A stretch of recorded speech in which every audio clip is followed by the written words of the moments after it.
Haleluya, puji nama Tuhan. Salam sejahtera bagi kita semua di pagi hari ini. Saya terlalu yakin dan percaya bahwa pemeliharaan Tuhan senantiasa menjadi bagian di dalam setiap kehidupan kita pribadi lepas pribadi. Seminggu boleh kita lewati, dan di pagi hari ini, di minggu pertama di bulan Juli kita boleh ada. Dan setiap kita yang sudah ada di pagi hari ini, kita boleh memberi waktu yang terbaik di dalam ibadah kita, memberi hidup kita hanya untuk menyenangkan hati Tuhan. Dan kita bersyukur oleh karena kebaikan Tuhan kita ada sampai saat ini. Dan mari kita bermazmur bagi nama Tuhan, bahwasannya Tuhan baik di dalam kehidupan kita. Tinggikan dirimu mengatasi langit, jemaat yang diberkati Tuhan. Dengan segenap hati kita persiapkan hatimu untuk kita menyembah, mengagungkan Tuhan, sebab Dia adalah pusat penyembahan kita. Haleluya Yesus, haleluya. Kami bersyukur atas segala kebaikan-Mu dalam hidup kami Bapa. Oleh karena anugerah-Mu kami boleh menikmati hari yang baru yang Tuhan jadikan atas kami. Terima kasih Tuhan. Haleluya, haleluya.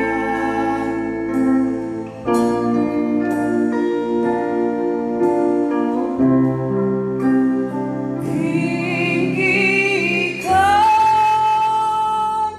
dirimu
Di pagi hari ini Engkau berkarya lebih lagi. Engkau berkarya dalam setiap hidup kami, melawati kami, menjaga setiap kami umat-umat Tuhan, sehingga kami boleh merasakan kuasa-Mu yang tidak pernah terbatas menjadi bagian atas kami Bapa. Haleluya, ini kerinduan kami.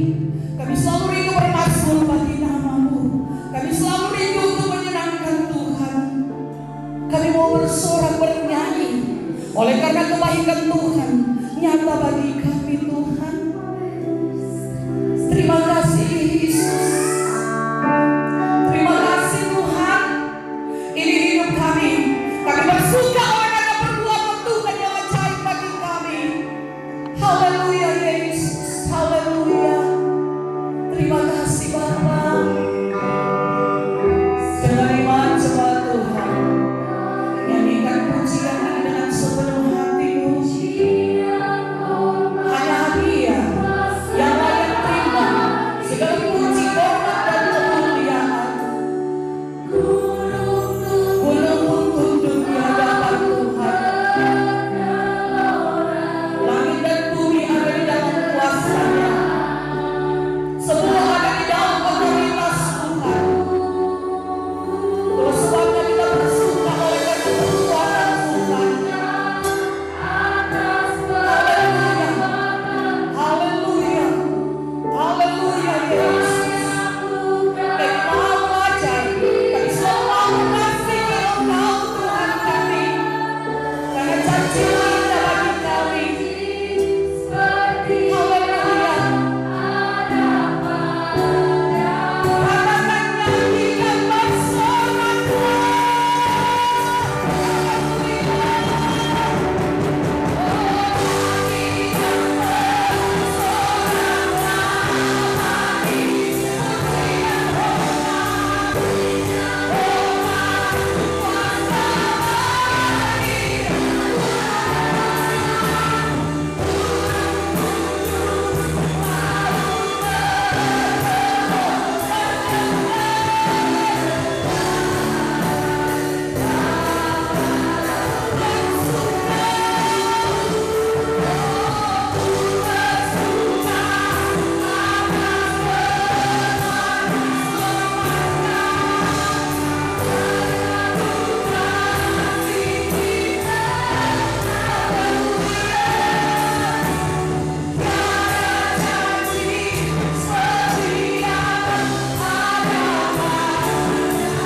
Tuhan bertakhta di atas setiap puji-pujian kami. Kami rasakan lawatan Tuhan. Kami rasakan jamahan Tuhan di dalam setiap kehidupan kami.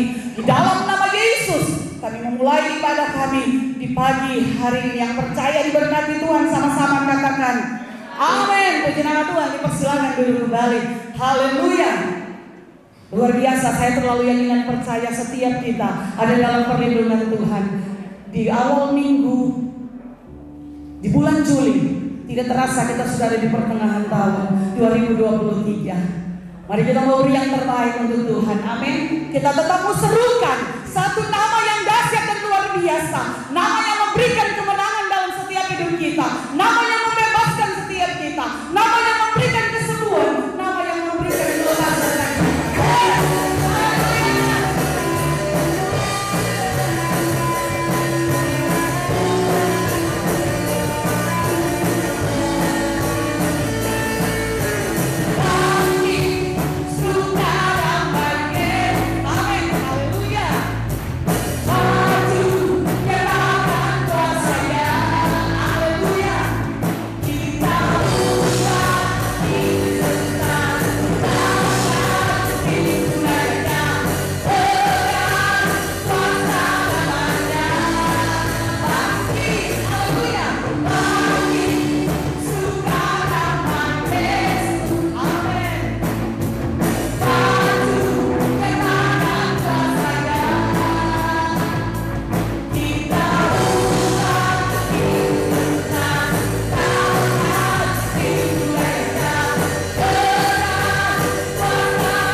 Segala-galanya, amin. Kita mengimani itu. Nama Yesus yang menyembuhkan kita, nama Yesus yang memberikan kemenangan di dalam setiap kehidupan kita. Dia nama di atas segala nama. Kita masih mau bersorak memuji memuliakan Tuhan, amin. Sekali lagi berikan sorak-sorak yang paling meriah untuk Yesus, untuk Tuhan kita, Allah yang ajaib, haleluya. Namanya Tuhanku, menara yang teguh. Kita mau memuji Dia, menyembuhkan Tuhan dengan iman. Saya cukup kita langsung berdiri, haleluya. Amin.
Nama Yesus tunduk di dalam setiap kuasa yang ada di bawah kolong langit, tunduk di dalam kuasa nama Yesus. Amin. Haleluya. Sebab Dia Tuhan Raja Maha Besar. Sebab Dia Tuhan Maha Kuasa. Haleluya Yesus. Haleluya. Amin. Haleluya.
Haleluya, kami percaya dan kami boleh rasakan kuasa-Mu nyata dalam setiap hidup kami. Kuasa-Mu mengalir dalam setiap hidup kami di pagi hari ini ya Tuhan. Karena kami punya Allah yang luar biasa. Ketika kami serukan nama yang dahsyat itu, nama Yesus, nama di atas segala nama, di situ kami beroleh kekuatan dari Tuhan. Sebab di dalam nama Yesus ada kelepasan. Dalam nama Yesus ada kesembuhan. Dalam nama Yesus ada keselamatan. Dalam nama Yesus ada mujizat. Terima kasih Tuhan. Dalam nama Yesus kami dipulihkan. Haleluya. Terima kasih Tuhan.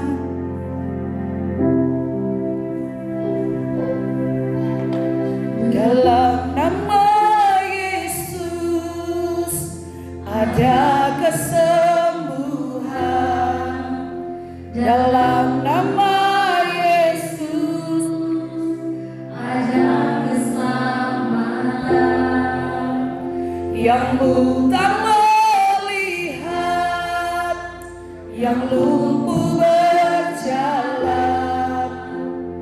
Dalam nama Yesus ada mujizat. Dengan iman lagi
pakai kami hamba menjadi berkat bagi anak-anak kami. Hari ini bahkan sampai selamanya berkat pemeliharaan Tuhan terjadi dalam nama Yesus.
Terima kasih Tuhan, oleh kuasa nama-Mu kami ada sampai hari ini.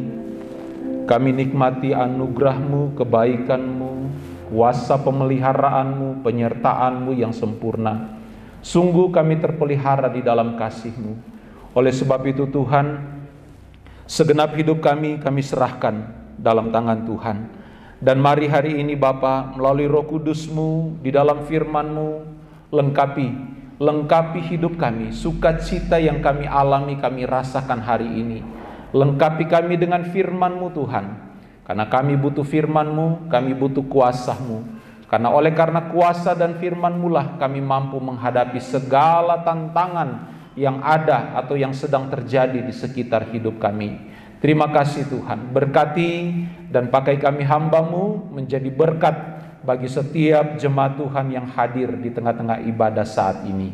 Terpujilah nama-Mu, dan saatnya kami buka hati, kami dengar firman Tuhan, kami terima firman-Mu seutuhnya.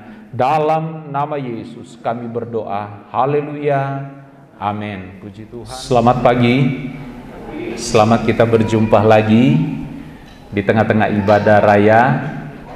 Di minggu yang pertama, di bulan yang ke-7 di tahun 2023. Ini semua karena kemurahan Tuhan. Amin.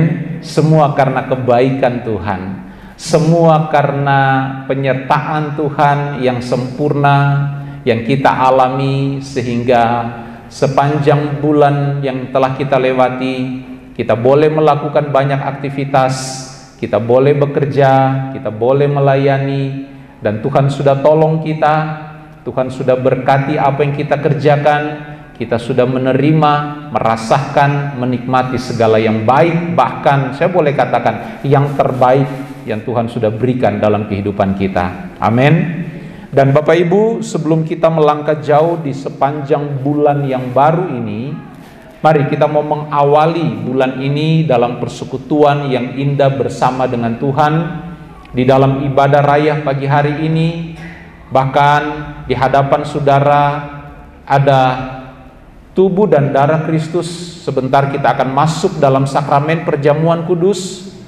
Namun sebelumnya mari kita arahkan hati kita, hidup kita, untuk kita benar-benar mau pergunakan waktu beberapa menit ke depan untuk kita fokus mendengarkan firman Tuhan. Saya mengajak saudara untuk coba melupakan sejenak, menanggalkan sejenak setiap beban, persoalan. Mungkin saudara juga sedang mempersiapkan segala sesuatu terkait pekerjaan di bulan yang baru ini. Tapi mari saya mengajak kita hari ini untuk melihat atau mendengar, kita sama-sama belajar terkait dengan kebenaran firman Tuhan yang kita sudah bahas sepanjang bulan yang lalu. Dan masih ada tersisa sedikit bagian dari tema besar sepanjang bulan yang saya sedang bahas hari-hari ini. Bapak Ibu, saya coba kembali membawa saudara melihat kebenaran firman Tuhan dalam Lukas pasalnya yang ke-16 karena ada banyak hal yang menarik di situ terkait dengan materi yang telah saya sampaikan selama beberapa minggu lalu, atau lebih tepatnya sepanjang bulan yang telah kita lewati, terkait dengan uang. Dan Bapak Ibu, kembali saya mau membacakan beberapa ayat di dalam Lukas pasal 16. Sekalipun kita pernah membaca ayat-ayat ini, tapi tidak mengapa saya kembali membacanya untuk supaya kita disegarkan kembali terkait hal yang kita akan bahas pagi hari ini. Demikian firman Tuhan. Ayatnya yang pertama, Lukas pasal 16 ayat pertama. Dan Yesus berkata kepada murid-muridnya, ada seorang kaya yang mempunyai seorang bendahara. Kepadanya disampaikan tuduhan bahwa bendahara itu menghamburkan miliknya. Ayat 2, lalu ia memanggil bendahara itu dan berkata kepadanya, apakah yang kudengar tentang engkau?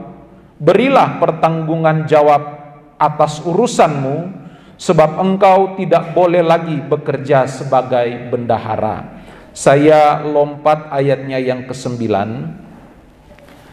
Dan aku berkata kepadamu, ikatlah persahabatan dengan menggunakan mamon yang tidak jujur, supaya jika mamon itu tidak dapat menolong kita lagi, kamu diterima di dalam kemah abadi.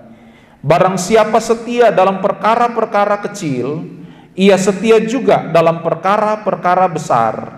Dan barang siapa tidak benar dalam perkara-perkara kecil, ia tidak benar juga dalam perkara-perkara besar. Jadi, jikalau kamu tidak setia dalam hal mamon yang tidak jujur, siapakah yang akan mempercayakan kepadamu harta yang sesungguhnya? Dan jikalau kamu tidak setia dalam harta orang lain, siapakah yang akan menyerahkan hartamu sendiri kepadamu?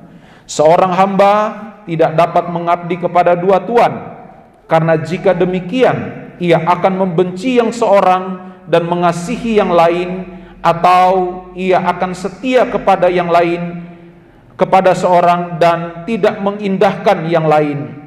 Kamu tidak dapat mengabdi kepada Allah dan kepada Mamon. Semuanya itu didengar oleh orang-orang Farisi, hamba-hamba uang itu, dan mereka mencemoohkan dia. Sampai di situ bacaan firman Tuhan kita pagi hari ini, Bapak Ibu. Terkait dengan materi kita bicara soal uang kembali minggu ini. Bapak Ibu, saya harus berkata bahwa ada banyak orang yang bersikap salah terhadap uang. Ada banyak orang yang bersikap tidak benar terhadap uang. Baik itu jemaat, baik itu hamba Tuhan, gembala, pendeta, penginjil, siapapun dia, apalagi orang awam di luar sana, orang yang tidak mengenal Tuhan. Tanpa terkecuali, di setiap lini kehidupan manusia, banyak hal yang terkait dengan uang, menyikapi uang itu dengan pandangan yang salah. Oleh sebab itu Bapak Ibu, betapa penting sebagai orang percaya memiliki pemahaman yang benar tentang uang. Karena jika tidak punya pemahaman yang benar tentang uang, bisa memunculkan konflik, mau di dalam rumah tangga, di dalam pekerjaan, apalagi di dalam pelayanan. Dan ini hal-hal yang sering kita perhatikan atau terjadi, yang kita tahu, yang kita lihat di sekitar kehidupan saudara dan saya. Oleh sebab itu betapa penting, bahkan kalau kita melihat kebenaran firman Tuhan, ada lebih dari 2000 ayat dalam Alkitab, dari perjanjian lama sampai perjanjian baru, berbicara tentang uang atau harta dan kekayaan. 2.000 lebih ayat. Saudara bisa bayangkan 2.000 lebih ayat berbicara tentang uang, harta, atau kekayaan. Dan saya katakan beberapa minggu lalu, sepertiga dari perumpamaan yang Yesus sampaikan kepada murid-murid, sepertiga dari perumpamaan Tuhan Yesus terkait dengan uang atau harta benda. Artinya apa Bapak Ibu? Artinya bahwa ini suatu hal yang penting, yang perlu kita pahami, yang perlu kita garis bawahi, yang perlu kita tahu, supaya dalam menyikapi segala sesuatu yang Tuhan percayakan bagi kita, kita tidak berbuat dosa di dalamnya. Nah, Bapak Ibu jemaat yang diberkati Tuhan, sejak awal Allah menciptakan manusia, saya harus kembali sedikit. Allah menciptakan manusia, menciptakan dunia dengan segala isinya, dengan segala keindahan dunia, dengan segala sesuatu yang Tuhan tempatkan atas dunia. Itu tujuan Allah untuk dinikmati oleh manusia. Loh, kok nggak ada yang ngomong amin? Kenapa sudah tegang baru berapa menit saya ngomong? Oke, saya ulang lagi. Segala sesuatu yang Tuhan ciptakan atas dunia ini, mau apapun itu, saudara boleh omong apa aja itu, Tuhan ciptakan, Tuhan adakan, Tuhan luaskan, ada untuk dinikmati oleh setiap kita. Beri sorak-sorai dong bagi Tuhan. Maka dari itu bersyukurlah kita hari ini. Tetapi ingat, suatu peristiwa di Taman Eden karena kejatuhan manusia. Maka sejak itu, sejak kejatuhan manusia pada awal mula penciptaan manusia itu, manusia tidak lagi berjalan seturut sesuai dengan apa yang Tuhan inginkan karena dosa. Rusak semua.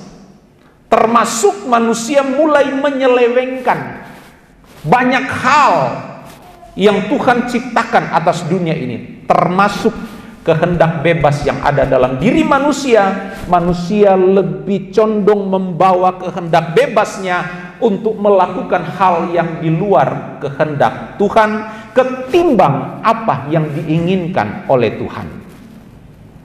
Boleh katakan amin? Iya, kita harus jujur dalam hal ini. Dan Yesus datang, singkatnya begitu. Karena dosa, hubungan Allah dengan manusia retak, putus. Tidak ada jembatan yang sanggup menyambungkan hubungan manusia dengan Allah. Yesus datang. Yesus memulihkan keadaan tersebut. Dan intinya ketika Yesus pulihkan segala keadaan hubungan manusia dengan Tuhan melalui karya penebusan di atas kayu salib, maka hubungan itu menjadi baik kembali. Tapi menjadi baik bukan otomatis. Menjadi baik di sini artinya kita punya akses sekarang. Yang tadinya kita tidak punya akses, tidak punya jalan, tidak punya penghubung apapun untuk kita datang mendekat kepada Tuhan, untuk kita dipulihkan oleh Tuhan. Tidak ada. Yesus datang memulihkan segala sesuatu. Yesus membuat segala sesuatu menjadi indah. Tapi sekali lagi, pemulihan hubungan antara manusia dengan Allah tidak otomatis. Tidak otomatis artinya bahwa manusia dalam hal ini juga dituntut oleh Tuhan untuk mengerjakan bagian manusia, untuk supaya manusia dapat hidup berkenan di hadapan Tuhan. Ada banyak bagian yang harus kita kerjakan. Itu sebabnya Paulus katakan, kerjakanlah keselamatanmu di dalam takut dan gentar akan Tuhan. Bapak Ibu, ada banyak hal yang harus diperhatikan oleh manusia agar akses yang sudah dibuat oleh Tuhan Yesus itu sungguh-sungguh kita dapat melalui jalan itu dan kita sampai kepada tujuan dalam kekekalan bersama dengan Bapa di surga, bersama dengan Tuhan Yesus di surga. Nah, terkait hal ini banyak hal yang harus kita perhatikan. Salah satunya bagaimana kita menyikapi tentang uang, harta, dan kekayaan yang Tuhan percayakan dalam hidup kita. Dan tadi saya katakan bahwa semua orang, banyak orang, baik jemaat, baik kami hamba Tuhan, pendeta dan gembala, banyak yang salah terhadap atau bersikap salah terhadap uang, harta, dan kekayaan. Nah, Bapak Ibu jemaat yang diberkati Tuhan, sikap-sikap yang salah ini perlu kita perhatikan. Sikap-sikap yang salah terhadap uang, harta, dan kekayaan harus kita perhatikan secara baik, agar supaya korban yang sudah dikerjakan Kristus, memberikan hidupnya, mati ganti kita, agar supaya kita berkenan dan sampai kepada Bapa di sorga, itu benar-benar kita alami. Dan salah satu hal yang perlu kita perhatikan terkait dengan apa yang Tuhan percayakan dalam hidup kita. Nah, saya mau berbicara yang pertama tentang sikap-sikap yang salah terhadap uang, harta, dan kekayaan yang Tuhan percayakan dalam hidup kita. Karena tadi saya katakan, banyak orang yang bersikap salah terhadap hal ini. Siapapun pernah bersikap salah terhadap uang, harta, dan kekayaan. Nah, Bapak Ibu, yang pertama yang saya harus ngomong begini. Sikap yang salah terhadap uang yang pertama mengenai ketamakan. Tamak, sikap tamak ini hal yang salah. Kalau saudara perhatikan dalam kebenaran firman Tuhan, dalam bacaan kita Lukas pasal 16 ayat 14. Nah, kalau tamak dalam bahasa Alkitab itu dia menggunakan kata cinta uang. Saudara perhatikan ayat 14. Semuanya itu didengar oleh orang-orang Farisi, hamba-hamba uang itu, dan mereka mencemoohkan dia. Perhatikan. Orang Farisi, Alkitab katakan mereka adalah hamba-hamba uang. Kita sudah bahas tentang mamon kan? Mamon akan menjadi tuan yang sangat baik jika kita yang menjadi tuan atas mamon itu. Tetapi mamon akan menjadi satu hal yang menakutkan, mengerikan jika kita memperhambakan diri terhadap mamon, atau mamon yang menjadi tuannya dan kita yang menjadi hambanya. Orang Farisi, Alkitab katakan mereka adalah hamba-hamba uang. Kalau dalam teks bahasa Inggris, kata hamba-hamba uang di situ dia gunakan kalimat begini: who loved money, yang mencintai uang. American Standard Version dia gunakan kata were lovers of money, atau yang adalah pecinta uang. Jadi sikap-sikap yang salah yang pertama yang harus kita tahu adalah tamak atau cinta akan uang. Nah, kalau kita bicara cinta uang, saudara pasti tahu perkataan Paulus di dalam tulisannya kepada Timotius. Dalam 1 Timotius pasalnya yang ke-6, Paulus katakan begini kepada Timotius, ayatnya yang ke-6. Memang ibadah itu kalau disertai rasa cukup memberikan keuntungan besar, sebab kita tidak membawa sesuatu apa ke dalam dunia, dan kita pun tidak dapat membawa apa-apa keluar. Asal ada makan dan pakaian cukuplah. Tetapi mereka yang ingin kaya terjatuh ke dalam pencobaan, ke dalam jerat, dan ke dalam berbagai-bagai nafsu yang hampa dan mencelakakan, yang menenggelamkan manusia ke dalam reruntuhan dan kebinasaan. Karena akar segala kejahatan ialah cinta uang. Sebab oleh memburu uanglah beberapa orang telah menyimpang dari iman dan menyiksa dirinya dengan berbagai-bagai duka. Bapak Ibu, penting kita pahami tulisan Paulus kepada Timotius. Kalau saudara perhatikan tulisan Paulus kepada Timotius, atau ketika Paulus memperingatkan, mengajar anak didiknya Timotius, dari ayat yang telah kita baca, yang menjadi masalah bukan uangnya. Benar nggak? Uang tidak pernah menjadi masalah. Yang salah bukan uangnya, tetapi sikap hati. Itu penekanan Paulus. Ayat 9, tetapi mereka yang ingin kaya terjatuh dalam pencobaan. Bukan salah kita jadi kaya, tetapi ketika ada sikap hati ingin kaya, nah ini hati-hati. Jadi kaya tidak salah.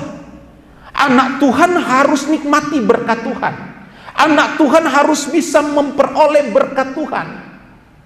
Bukan salah kita jadi kaya, tetapi kalau ada sikap ingin kaya, nah ini yang bahaya. Ini yang harus kita perhatikan, karena ini tipis sekali. Kalau kita nggak mengerti kebenaran firman Tuhan secara benar dan baik. Sekali lagi garis bawahi, yang menjadi persoalan Paulus mengajar kepada Timotius bukan terkait uang, tetapi sikap hati dalam mengelola uang atau harta atau kekayaan yang dipercayakan oleh Tuhan. Nah, seorang hamba Tuhan, seorang penulis buku, William Barclay berkata begini, Alkitab tidak pernah mengatakan bahwa uang adalah akar kejahatan. Coba saudara selidiki Alkitab. Benar. Alkitab tidak pernah menempatkan bahwa uang adalah akar kejahatan. Tetapi Alkitab berkata bahwa cinta akan uang itulah yang menjadi akar kejahatan dalam diri seseorang. William Barclay dalam tulisannya berkata demikian.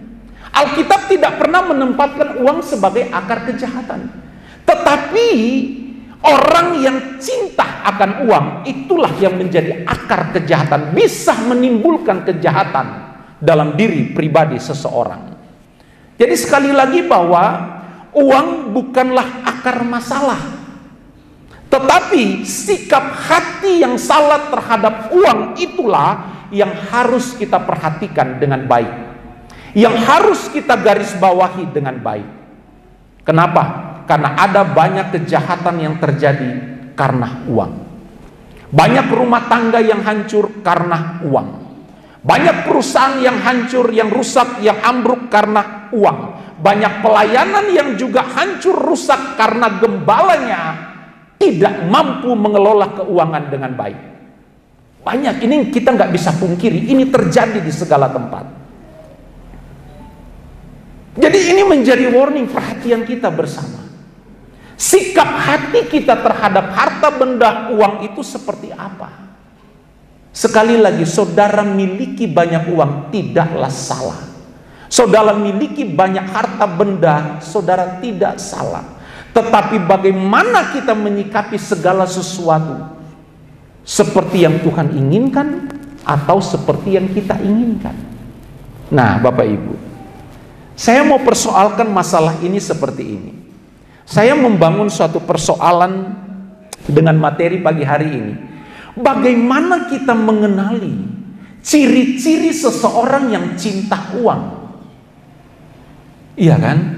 Kalau kita nggak mempersoalkan, tidak berani masuk lebih dalam untuk membongkar, mengangkat hal ini terkait dengan uang, wah ini kita bisa bahaya, kita menjebak diri kita sendiri.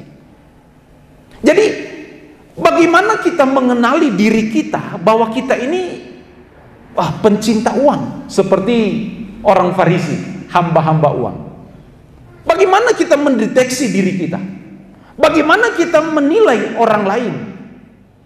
Bagaimana kita mengetahui bahwa kita ini cinta uang atau tidak? Mau nggak kita deteksi diri kita? Mau nggak? Kalau nggak mau nggak apa-apa, kita tutup, selesai. Kita langsung masuk perjamuan kudus.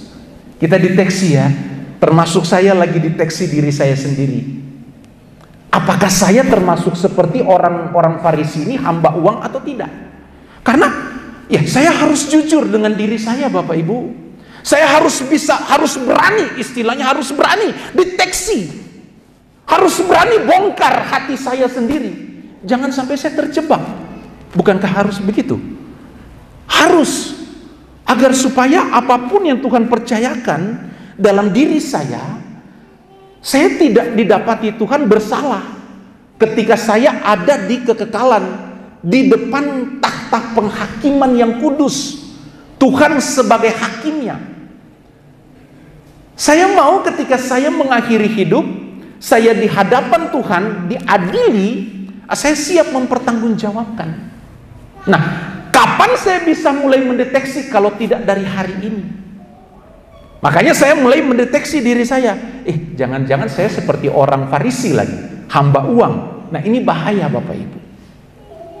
Nah, ciri, saya mulai masuk. Saudara bisa catat. Ciri orang yang cinta uang atau pecinta uang, cirinya begini Bapak Ibu. Saudara perhatikan, Paulus ngomong kepada Timotius tadi.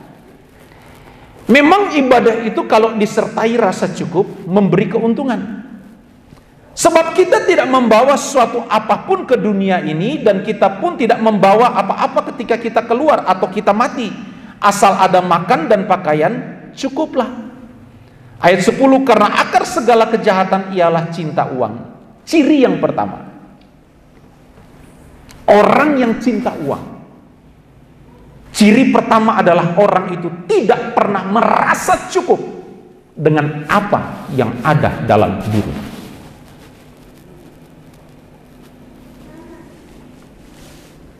Itu yang Paulus katakan kepada Timotius tentang rasa cukup. Nah, rasa cukup ini penting ternyata Bapak Ibu. Karena ciri orang yang cinta uang atau pecinta uang, dia tidak pernah merasa cukup, tidak pernah merasa puas dengan uang yang dia miliki. Nanti jangan dulu vonis, jangan dulu berhenti di sini. Masih panjang saya mau ngomong. Karena kalau saya berhenti di sini, saudara pasti ngomong, Om, kalau begitu kami kerja gimana? Salah kan? Itu kan. Tunggu, jangan dulu vonis, jangan dulu berhenti. Kita akan masih ada stepnya ke depan. Tidak pernah merasa cukup. Contoh, punya gaji 1 juta. Dalam berjalannya waktu, kebutuhan bertambah, tidak cukup. Harus gaji 2,5 juta. Baru kira-kira saya rasa cukup. Ketika mencapai 2,5 juta, saya tanya, cukup nggak? Enggak Om, belum anakku susu, belum ini, belum saya harus beli tas Om, harus beli ini, banyak Om. Sekarang sampai 2,5 juta, gajimu sampai 2,5 juta, tidak cukup. Saudara berangan-angan 5 juta kayaknya baru cukup. Saya tanya, setelah sampai 5 juta cukup nggak? Kayaknya enggak ya Om. Saya harus ngomong mesti naik saya punya gaji.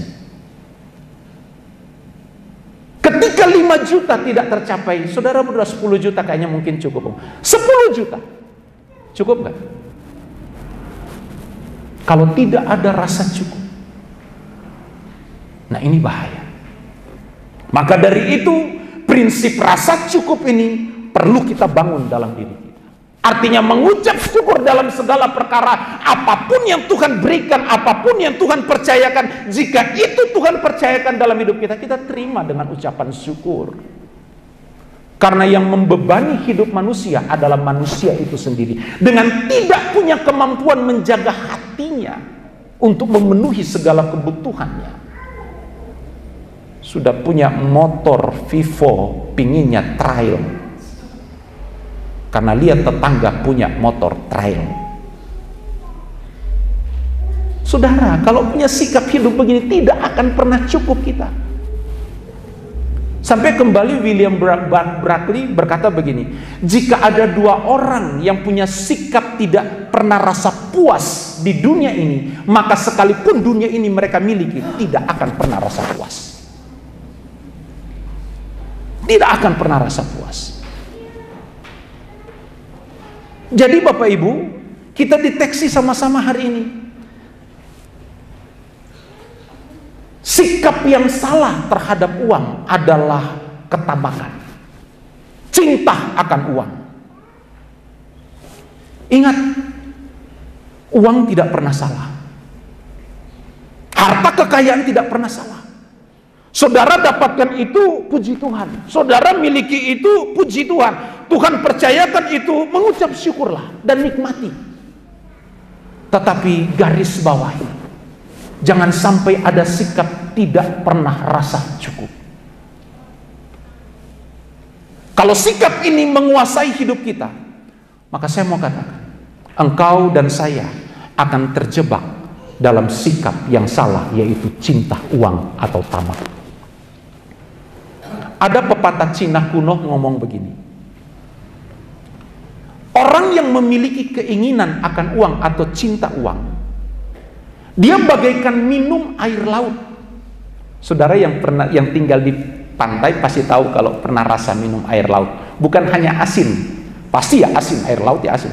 Tapi ada sesuatu yang saudara akan rasakan ketika saudara minum air laut. Apa? Tidak pernah puas. Artinya tidak pernah rasa kenyang. Saya loh pernah tinggal di pantai. Satu kali saat kami mancing dengan teman-teman. Kami berangkat tengah malam, sampai di tengah laut di tempat kami mancing, kehabisan bekal makanan, air minum pun habis. Hanya ada roti beberapa potong. Karena mau menghilangkan rasa haus, saya coba minum air laut. Bukannya hilang dahaga, tambah haus. Coba kalau nggak percaya, coba praktek. Pergi di Reo, pergi minum tuh air laut. Tidak pernah, dahaga kita tidak pernah selesai. Haus terus. Nah, itulah pepatah Cina kuno yang saya temukan kemarin dan memberkati saya. Orang yang memiliki keinginan akan uang atau cinta akan uang bagaikan air laut, semakin diminum semakin bertambah haus atau dahaga. Semakin banyak memperoleh uang atau kekayaan, semakin merasa tidak cukup. Itu, dan saya terberkati dengan pepatah kuno ini. Jadi Bapak Ibu, sekali lagi, sikap-sikap yang salah terhadap uang ini perlu kita perhatikan. Yang pertama adalah tamak atau cinta akan uang. Dan Paulus katakan kepada Timotius dalam bacaan kita tadi, karena akar segala kejahatan ialah cinta uang. Bukan uangnya, tapi cinta kita terhadap uang itu. Dengan motivasi yang salah tentunya. Dengan hal-hal yang tidak berkenan, karena ingin memenuhi ini, tidak cukup dengan ini, tidak cukup dengan itu, tidak cukup dengan A, B, C, D. Nah, ini bisa menjebak hidup kita. Karena hati kita tidak pernah akan dipuaskan sekalipun dunia ini kita tempatkan di dalam hati kita. Yang bisa memuaskan dahaga hati kita hanyalah ketika kita tempatkan Tuhan di atas segala-galanya. Yesuslah yang mampu memberikan kelegaan dalam setiap kehidupan kita. Jadi Bapak Ibu, ciri yang pertama atau sikap hati yang pertama yang kita harus catat adalah tamak. Dan ciri orang yang tamak itu, yang tidak pernah rasa puas, adalah tidak pernah memiliki kecukupan dalam kehidupannya. Yang kedua Bapak Ibu, yang kedua yang perlu kita catat mungkin, ciri orang cinta uang itu apa sih? Yang kedua saya catat begini, berani berbuat dosa atau berani berdosa supaya dapat uang. Ini ciri orang yang cinta akan uang. Ini ciri orang yang tamak. Dia berani berdosa, dia berani tabrak aturan firman Tuhan asalkan aku dapat uang. Mengorbankan harga diri hanya untuk uang. Korupsi hanya untuk uang. Berlaku tidak jujur hanya untuk uang. Mengorbankan integritas hanya untuk uang. Dia berani berdosa hanya untuk uang. Bapak Ibu, ini ciri yang berikut. Ciri apakah kita masuk dalam kategori cinta uang, pecinta uang atau tidak? Berani berdosa hanya karena uang. Di pasar banyak terjadi begitu. Berani main dengan timbangan, bilang 1 kilo, sampai di rumah cuma 800 gram. Berani berdosa karena uang. Yang jual ikan, tidak semua sih, ada beberapa orang, ada juga yang jujur, memang jujur. Jual lombok 1 kilo, padahal dia pukaleng di bawah, dia suka kasih naik. Hati-hati. Berani berdosa hanya karena uang. Dan itu banyak terjadi di sekitar kita. Amsal 10 ayat 2 berkata begini. Amsal 10 ayat 2 berkata begini. Harta benda yang diperoleh dengan kefasikan tidak berguna, tetapi kebenaran menyelamatkan orang dari maut. Itu kata Amsal di dalam pasal 10 ayat 2. Salomo ingatkan kepada anak-anaknya, harta benda yang diperoleh dengan kefasikan tidak berguna. Jadi kita persoalkan, bagaimana cara kita memperoleh uang, harta, dan kekayaan? Apakah kita berani tabrak firman Tuhan hanya demi uang? Itu bahaya. Yeremia katakan begini, Yeremia pasal 17 ayat 11. Seperti ayam hutan yang mengerami, yang tidak ditelurkannya, demikianlah orang yang menggaruk kekayaan secara tidak halal. Pada pertengahan usianya ia akan kehilangan semuanya, dan pada kesudahan usianya ia terkenal sebagai seorang yang bebal. Kita persoalkan ya Bapak Ibu, kita deteksi diri kita. Apakah kita pecinta uang atau tidak? Jangan hanya karena uang kita menghalalkan segala cara untuk meraih uang itu. Bapak Ibu, segala sesuatu yang kita peroleh dengan cara yang tidak benar di hadapan Tuhan, jangan saudara berpikir Tuhan tidak tahu.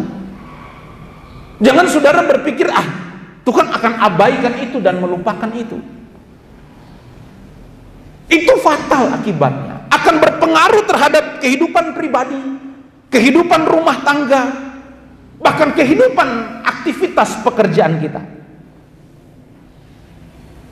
Saudara perhatikan Yeremia 17 tadi, ayat 11. Demikian orang yang menggaruk kekayaan secara tidak halal, pada pertengahan usianya ia akan kehilangan semuanya. Karena memang diperoleh dengan hal yang tidak benar. Tidak benar di hadapan Tuhan. Dan cepat atau lambat Tuhan akan berperkara dengan saudara dan saya ketika ada bagian harta yang kita miliki, uang yang kita peroleh dengan cara yang tidak berkenan di hadapan Tuhan.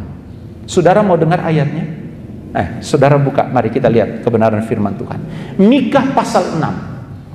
Mikah pasal 6 ayat 10 dan ayat 11. Mikah pasal 6 ayat 10 berkata demikian. Masakan aku melupakan harta benda kefasikan di rumah orang fasik, dan takaran efah yang kurang dan terkutuk itu? Itu tadi kayak oknum-oknum yang jual ikan di pasar. Mereka pikir Tuhan nggak akan memperhitungkan segala sesuatu. Hanya 2.000, 3.000 mereka rela melakukan hal itu. Masakan aku melupakan, kata Tuhan, harta benda kefasikan di rumah orang fasik dan takaran efah atau timbangan yang kurang dan terkutuk itu? Lanjut ayat 11. Masakan aku membiarkan tidak dihukum orang yang membawa neraca palsu atau pundi-pundi berisi batu timbangan tipu? Tuhan akan persoalkan cepat atau lambat. Jadi jangan kita berpikir bahwa Tuhan mengabaikan itu semua. Cepat atau lambat, kalau tidak saat waktu kita hidup di kekekalan, Tuhan akan persoalkan itu. Tuhan pasti akan mempersoalkan itu. Jadi Bapak Ibu, mungkin kita selama ini kita tidak memahami hal ini. Tapi jujur, ketika saya mempersoalkan masalah ini dan ayat-ayat ini muncul di hadapan saya, wow, ternyata Tuhan kita begitu dahsyat dan luar biasa. Dia tegas menegakkan keadilannya. Dia tegas menegakkan firman-Nya. Mungkin kita ya anggap Tuhan maha pengasih kan. Ketika kita minta ampun, ya oke lah, Tuhan ampuni, benar Tuhan ampuni. Tapi soal kesalahan yang kita tidak selesaikan, Tuhan akan perkarakan itu dalam hidup kita. Jadi mestinya Bapak Ibu, kita orang Kristen itu tidak perlu melakukan hal-hal yang tidak jujur, tidak benar dalam meraih uang atau harta dan kekayaan. Kalau kita hidup benar di dalam Tuhan, melakukan segala ketetapan firman Tuhan dengan benar, Tuhan yang ngomong, aku perintahkan berkat. Aku, kata Tuhan, aku loh, Tuhan sendiri ngomong, aku yang perintahkan berkat. Kenapa kita harus menempuh cara-cara orang dunia? Cara-cara orang yang tidak mengenal firman. Kita beda dengan mereka. Kita harus berbeda jauh dengan mereka. Bahkan Alkitab ngomong begini, Tuhan memberkati orang-orang yang dikasihinya pada saat tidur. Tapi jangan saudara pulang terus kalau begitu, om saya tidur, saya tidak usah kerja. Bukan begitu. Artinya begini, Tuhan akan memberkati kita karena kita mengasihi Tuhan. Di saat kita tidur pun berkat Tuhan itu tercurah. Nah, berkat Tuhan jangan kita sempitkan maknanya. Pemeliharaan Tuhan tanpa ketika kita tidur, ada yang sadar enggak? Ketika saudara benar-benar tidur pulas, benar-benar tidur pulas, bukan tidur-tidur ayam ya, tidur benar-benar nyenyak benar, saudara sadar enggak? Enggak. Nah, disitulah Tuhan berkarya memelihara kita. Luar biasa Tuhan. Jadi orang Kristen harus punya sikap yang beda dengan orang dunia. Kalau orang dunia tabrak segala aturan demi mencapai keinginannya, tanpa mempedulikan hal-hal yang baik atau tidak baik, dia tabrak lurus. Tapi kita harus bijaksana, harus sesuai dengan apa yang Tuhan inginkan. Boleh katakan amin? Kita beri sorak-sorai bagi Tuhan.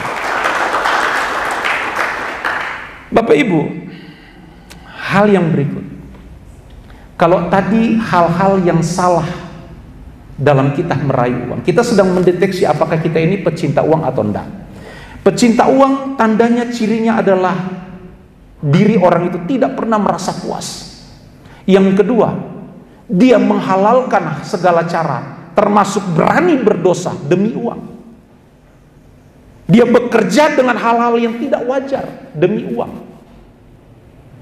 Itu ciri. Nah, berikut hal yang berikut. Kalau tadi berani berdosa karena uang, atau bekerja dengan hal-hal yang tidak wajar, yang salah demi mendapatkan uang. Nah, yang berikut saya berbanding terbalik dengan hal yang tadi. Mungkin saudara dan saya bekerja secara jujur, baik dan benar. Tetapi dalam bertindak terhadap uang itu salah. Nah, ini juga dosa Bapak Ibu. Ini juga perlu kita perhatikan. Menggunakan uang secara salah. Kita bekerja mendapatkan uang dengan benar, kita jujur, kita bekerja dapat uang dengan benar, tetapi dalam menggunakan ini, nah ini juga perlu kita perhatikan. Nah, Alkitab katakan dalam Lukas pasal 16 ayat 10, barang siapa setia dalam perkara kecil, ia setia dalam perkara besar. Dan barang siapa tidak benar dalam perkara-perkara kecil, ia juga tidak benar dalam perkara-perkara besar. Jadi kalau kamu tidak setia dalam hal mamon yang tidak jujur, siapa yang akan mempercayakan hartamu yang sesungguhnya? Dan jikalau kamu tidak setia dalam harta orang lain, siapa yang akan menyerahkan hartamu sendiri kepadamu? Saudara perhatikan, ada di dalam ayat-ayat itu ada kata-kata tidak setia, tidak benar, tidak jujur. Itu terkait dengan apa sih? Kalau dalam teks Indonesia mungkin saudara akan sulit menangkapnya. Tapi kalau saya coba membaca dari terjemahan American Standard Bible, ada kalimat di dalam ayat 11 dan ayat 12, dia pakai kalimat in the use, dalam menggunakan. In the use, ayat 11, therefore if you have not been faithful in the use of unrighteousness wealth, salah dalam menggunakan harta dan kekayaan. Jadi tadi saya mau katakan begini, hal yang berikut. Mungkin kita benar dalam memperoleh uang, kita jujur dalam bekerja, kita melakukan segala sesuatu dengan baik, dan ketika mendapatkan uang itu, nah dalam penggunaan, bagaimana kita menggunakan uang itu. Nah ini juga harus kita catat. Jangan sampai kita terperosok di sini. Kita peroleh dengan baik, kita peroleh dengan cara yang berkenan, tapi dalam menggunakan itu kita salah. Nah, banyak orang Kristen nggak perhatikan ini, terjebak di sini, jatuh di sini. Kami pun gembala hamba Tuhan banyak yang terperosok di sini. Dapat berkat dari saudara benar, secara benar, Tuhan memberkati kami dengan benar, tapi dalam penggunaan terperosok di situ. Ini bahaya. Karena Alkitab bahasa Inggris katakan in the use, terkait dengan bagaimana kita menggunakan mamon itu, terkait dengan bagaimana kita menggunakan uang itu. Kalau poin tadi kita memperoleh uang dengan salah, kalau poin ini kita memperoleh uang dengan benar tapi salah dalam menggunakan. Nah ini bahaya. Ini hati-hati. Karena iblis itu licik Bapak Ibu. Iblis itu licik. Dia sangat piawai untuk menjebak saudara dan saya. Nah, apa saja sih yang terkait dengan kita salah menggunakan uang? Salah dalam penggunaan. Saudara sudah bekerja banting tulang. Saudara memperoleh uang berkat harta kekayaan dengan jerih lelah, dengan keringat, dengan bekerja jujur. Tapi dalam menggunakan, kita salah. Kita pergunakan uang itu untuk minum mabuk misalnya. Kan salah. Salah sekali itu. Dan banyak orang Kristen terjebak di hal ini. Dia bekerja siang malam dengan jujur di kantor, dengan jujur di perusahaan. Dia banting tulang dengan kerja giat. Tapi ketika dapat berkat, ketika dapat uang, pakai untuk minum mabuk. Salah gak? Sangat salah. Dapat uang, pakai buat judi. Dapat uang, kerja keras, kerja jujur, pergi ke tempat-tempat prostitusi. Ini salah. Ini keliru dan ini dosa. Kan sayang kita udah kerja banting tulang siang malam. Tuhan berikan yang terbaik, kitanya yang salah mengelola, salah dalam penggunaan. Bapak Ibu, itu sebabnya saya katakan bahwa kalau kita bicara soal uang ini banyak hal, tidak cukup, bahkan 2-3 bulan ke depan tidak cukup. Tapi saya coba akan maksimalkan untuk menyampaikan hal yang penting bagi kita. Saya sedang juga mendeteksi diri saya, jangan sampai saya terjebak. Berkat yang saudara berikan, persembahan yang saudara berikan, persepuluhan yang saudara berikan, yang saya terima dari saudara, jangan sampai saya salah dalam penggunaan. Nah ini kita perhatikan. Dan ada beberapa poin yang saya catat di sini tentang bagaimana kita salah menggunakan keuangan. Menggunakan keuangan dalam hal-hal yang bersifat dosa tadi, judi, minum-minum mabuk, ke tempat-tempat pelacuran, memuaskan ambisi, sogok sana, sogok itu, demi tercapai tujuan kita dengan cara yang tidak wajar. Itu bisa terjadi dalam hidup kita. Jadi yang pertama, hati-hati Bapak Ibu. Kita sudah peroleh berkat dengan benar, kita juga menggunakannya harus dengan benar. Jangan sampai kita peroleh dengan susah payah, kita bekerja banting tulang, kita kerja dengan giat, dengan jujur, tapi dalam menggunakan kita salah. Nah, yang pertama tadi, kita menggunakan uang, harta, kekayaan dalam hal-hal yang bersifat dosa. Nah, ini bahaya. Yang berikut, cara yang salah dalam menggunakan uang. Ada satu cerita dalam 2 Raja-Raja, Bapak Ibu. Cerita yang menarik, yang mungkin kita dapat jadikan referensi untuk kita bercermin dari apa yang pernah terjadi di dalam Alkitab, yang pernah dicatat oleh Alkitab dalam 2 Raja-Raja pasalnya yang ke-20. Bapak Ibu, ada cerita tentang seorang Raja Hizkia di sana. Saudara tahu tentu cerita ini. Menariknya begini Bapak Ibu, karena saya mau menyampaikan hal yang kedua, cara yang salah dalam menggunakan uang. Hizkia satu kali saat mengadukan masalahnya kepada Tuhan. Dia sakit dan divonis Tuhan. Tuhan sendiri vonis dia, Hizkia kamu mati ya. Hizkia mati. Tapi karena Hizkia datang kepada Allah dan meminta ampun, meminta pemulihan, dan singkat cerita kita tahu peristiwa ini, Hizkia doanya didengar oleh Tuhan. Tuhan menjawab doanya, Tuhan pulihkan keadaannya. Artinya Hizkia menerima anugerah yang besar. Dia diberikan kesehatan, bahkan diberikan bonus usianya bertambah berapa tahun? 15 tahun. Saudara perhatikan, peristiwa ini menarik Bapak Ibu. Karena di sini kita akan temukan hal yang berikut di mana kita salah dalam menggunakan uang. Hizkia mendapat kasih karunia. Tapi apa yang terjadi setelah itu? Saudara perhatikan ayatnya yang ke-12.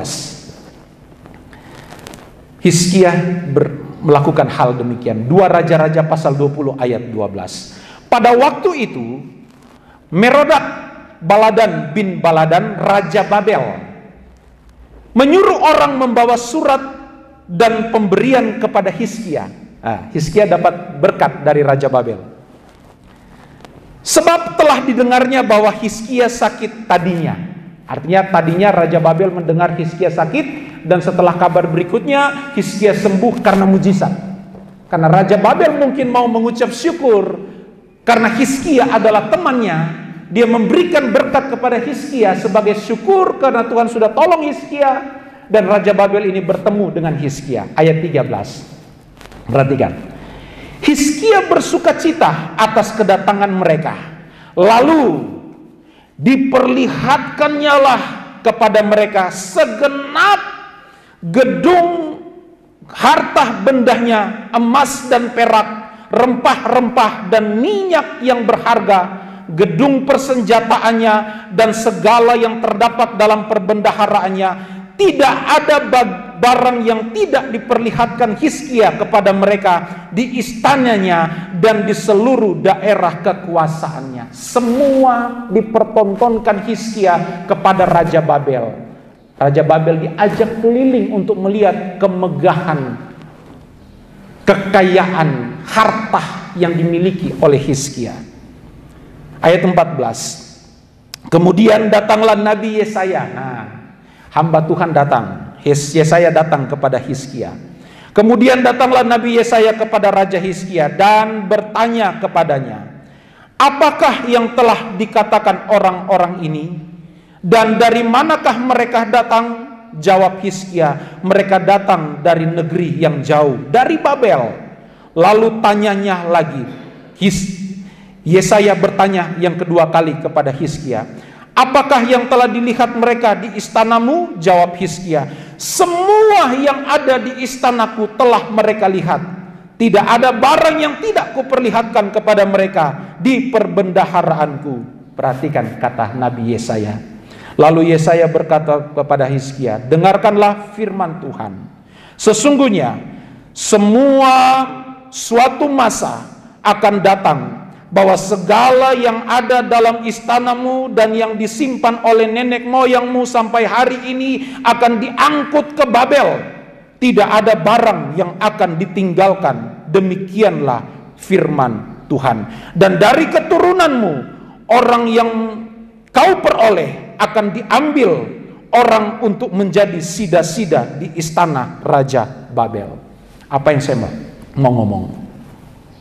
Tadinya Hizkia mendapat kasih karunia dari Tuhan. Diberikan kesehatan, diberikan bonus usia 15 tahun bertambah. Allah memberkati Hizkia dengan segala kelimpahan berkat. Tapi sayang, Hizkia terperosok. Yang saya mau katakan yang kedua, cara yang salah dalam kita menggunakan uang adalah untuk pamer atau flexing. Hati-hati. Dosa pamer, dosa flexing ini bahaya. Saudara lihat di TikTok, murah. Nah, itu bahaya. Siapa namanya tuh yang udah masuk penjara tuh, anak muda itu? Mestinya ketika Tuhan percayakan segala sesuatu dalam hidup kita, mengucap syukurlah. Kembalikan segala hormat kemuliaan bagi nama Tuhan. Pamer atau flexing berakibat buruk dalam hidup kita. Dan dosa pamer ini dapat merusak banyak hal dalam kehidupan pribadi, rumah tangga, bahkan pekerjaan, bahkan pelayanan. Tidak sedikit anak Tuhan terjebak dalam flexing. Tidak sedikit anak Tuhan, bahkan hamba Tuhan, terjebak dengan pamer-pamer yang seperti ini. Jangan saudara pikir Tuhan tidak peduli dengan harta benda yang Tuhan percayakan dalam hidup kita. Karena segala sesuatu adalah milik Tuhan. Kita tidak punya apa-apa. Semuanya milik Tuhan. Kalau saudara perhatikan kebenaran firman Tuhan, kita ini milik Tuhan. Dari sudut pandang penciptaan misalnya, Alkitab katakan dalam Mazmur 100 ayat 3, ketahuilah bahwa Tuhanlah Allah, dialah yang menjadikan kita. Kita punya dialah, umatnya dan kawanan domba gembala. Kita ini milik Tuhan dari sudut penciptaan. Lain memangnya kita ciptakan diri kita sendiri? Enggak kan? Dari perspektif penciptaan, sudut pandang teologis penciptaan, kita milik Tuhan. Dari sudut pandang penebusan, Kristus di kayu salib, kita telah dibeli dengan harga yang mahal oleh darahnya yang kudus. Bukan karena perbuatan baik kita, tapi karena kasih karunia. Hei, kita punya Tuhan loh, kita milik Tuhan, segala sesuatu milik Tuhan. Oleh sebab itu apa yang kita peroleh, apa yang kita miliki, seharusnya kita kembalikan untuk kemuliaan bagi nama Tuhan. Kita harus menjadi bendahara-bendahara yang jujur di hadapan Tuhan. Dosa flexing, dosa pamer ini bahaya. Dan Tuhan berlaku tegas kepada Hizkia yang tidak tahu berterima kasih kepada Tuhan. Tadinya sudah mendapat kasih karunia, sudah diberikan pemulihan kesehatan, sudah dianugerahkan umur panjang, sudah diberikan berkat. Ketika diberkati, lupa pamer terhadap Raja Babel. Dia tunjukkan segala sesuatu hanya untuk supaya dibanggakan. Sekali lagi, bukan hartanya yang salah dimiliki oleh Hizkia, tapi sikap hati yang salah yang dimiliki, yang ada dalam diri Hizkia. Dia pamer sana, pamer sini kepada Raja Babel. Yesaya datang. Hizkia, aduh kasihan. Kenapa kau buat begini? Satu kali saat, apa yang kamu punya, Tuhan akan ambil dan serahkan kepada Raja Babel. Dan itu terjadi. Akhirnya segala harta benda kepunyaan Hizkia diangkut oleh Raja Babel. Jadi kita harus pakai ilmu padi. Semakin berisi, semakin kita tertunduk hormat untuk kemuliaan bagi nama Tuhan. Bapak Ibu jemaat yang diberkati Tuhan, yang terakhir, kita akan masuk perjamuan kudus.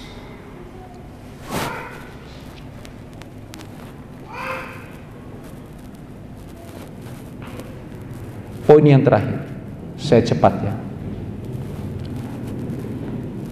Hal yang salah dalam kita menggunakan uang. Kalau tadi flexing atau pamer, jangan. Yang berikut, boros dan royal untuk kepentingan diri sendiri, tetapi pelitnya minta ampun untuk hal-hal kekekalan di dalam Tuhan. Hati-hati.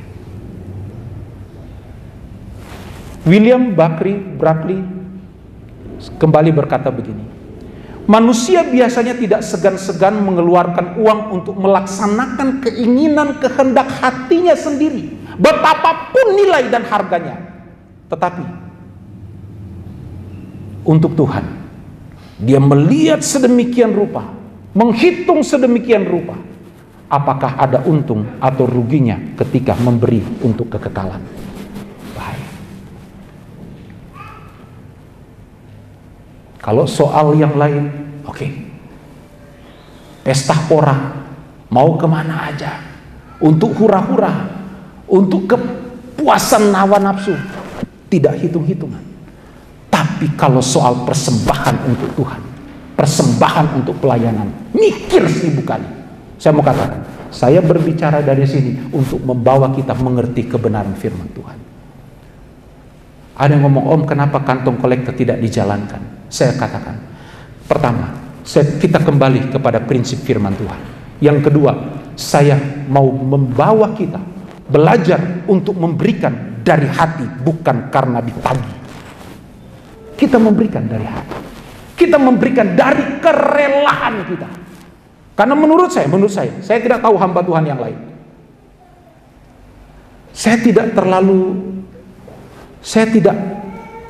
Kalau kantong kolektor di jalan, bukannya salah, baik untuk mempercepat, untuk mempermudah. Tapi bagi saya letakkan fasilitas di belakang. Saudara silakan memberi untuk Tuhan, memberi untuk pekerjaan Tuhan, tidak dengan unsur paksaan. Dari hati kita memberi. Karena dari hati ketika kita memberi, Tuhan menilai segala sesuatu, dan Tuhan pasti akan membalas sesuai dengan janji Tuhan. William W.G. Blaikie berkata tadi, manusia biasanya tidak segan-segan mengeluarkan harta benda uang untuk melaksanakan kehendak hatinya sendiri, berapapun nilainya. Tapi segan untuk menggunakan uangnya untuk melaksanakan kehendak Allah. Dia katakan, lihatlah biaya dari dosa, tetapi ongkos dari setan biasanya dibayar dengan senang hati. Sebenarnya kita harus tertemplak dengan hal-hal demikian. Jangan sampai kita salah dalam menggunakan berkat yang Tuhan percayakan. Saya akhiri dengan satu ayat, Lukas pasal 16 ayat 2. Lalu ia memanggil bendahara itu dan berkata kepadanya, apakah yang kudengar tentang engkau? Berilah pertanggungjawaban atas urusanmu, sebab engkau tidak boleh lagi bekerja sebagai bendahara. Saya garis bawahi, berilah pertanggungjawaban atas urusanmu. Ingat, satu kali saat, kita yang adalah bendahara-bendaharanya Tuhan, yang Tuhan percayakan banyak harta benda keuangan dalam hidup kita. Satu kali saat jika ada hal yang tidak benar yang kita lakukan dalam mengelola keuangan berkat harta benda kita akan pertanggungjawabkan. Jangan saudara dan saya berpikir bahwa Tuhan akan mengabaikan atau Tuhan lupa dengan segala sesuatu. Tuhan akan bertanya soal itu. Kita harus siap mempertanggungjawabkan. Ingat, satu saat kita akan dimintai pertanggungjawaban dari Tuhan. Saudara boleh tutup Alkitab saudara. Kita siapkan hati. Kita mau masuk dalam perjamuan kudus.